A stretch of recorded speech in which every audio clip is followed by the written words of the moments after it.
ఇంకొకటి అండి, అందరూ కూడా ఎక్కువగా ఫోన్ కాల్స్ చేస్తున్నారు. నేను టెంపుల్లో ఉంటాను, ఫోన్ అయితే లిఫ్ట్ చేయలేనండి. దయచేసి నన్ను ఎవ్వరూ తప్పుగా అనుకోవద్దు. అందులో వారాహి అమ్మవారి నవరాత్రులు అయితే త్వరలో మనందరికీ స్టార్ట్ అవబోతున్నాయి. తెలుసు కదా, 7వ నెల వస్తే అమ్మవారి నవరాత్రులు స్టార్ట్ అవుతున్నాయని. అందుకనే ఈ టెంపుల్ దగ్గర నేనైతే చాలా బిజీగా ఉన్నాను. అయినా ఫోన్ లిఫ్ట్ చేస్తాను. మన గురించి, మన భక్తుల గురించి, మన అమ్మ దగ్గరికి రావాల్సిన వాళ్ళు ఎవరైనా ఉంటే చక్కగా అమ్మవారి దగ్గరికి వచ్చి దండం పెట్టుకోండి. అలాగే ఎవరైనా ఇంకా మాలలు వేసుకున్న వాళ్ళు ఉంటే స్వయంగా టెంపుల్ దగ్గరకు వచ్చి మీరు వేసుకోవచ్చు.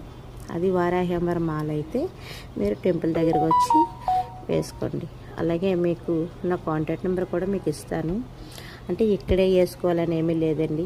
వారాహి అమ్మవారి టెంపుల్ ఎక్కడున్నా సరే చక్కగా అమ్మవారి దగ్గరికి వెళ్ళి ప్రతి ఒక్కరు బాగుండాలని చెప్పేసి ఆ 9 రోజులు నియమనిష్ఠులతో పాటించి అమ్మవారు దీక్ష మీద ఉన్న వాళ్ళైతేనే మాల వేసుకోండి, లేదంటే వేసుకోకండి. ఎందుకంటే వారాహి అమ్మ అంటే అందరికీ అమ్మే, కానీ అమ్మే ఉగ్ర రూపంతో ఉరికెక్కిందనుకోండి, ఎవ్వరు ఆపడం మన వల్ల కాదు.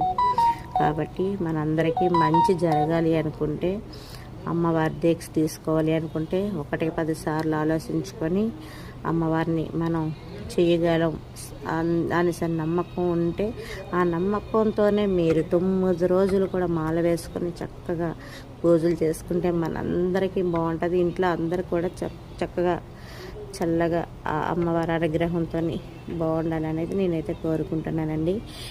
ప్లీజ్ అండి, ఫోన్ కాల్స్ చాలా వస్తున్నాయి. నెంబర్ ఎందుకంటే నేను ఇస్తున్నాను, అడ్రస్ తెలియని వాళ్ళకి లొకేషన్ అది పంపించడానికి మాత్రమే నేను ఇస్తున్నానండి. అంతేగాని మీరు ఫోన్లు అలా చేస్తూ ఉంటే నేను ఫోన్లు ఎక్కడైనా లిఫ్ట్ చేయగలను. ప్లీజ్ అండి, ఎవరో నన్ను తప్పుగా అనుకోవద్దండి. ఓకేనండి, మెసేజ్ చేయండి. వాట్సాప్ నెంబర్ అదే.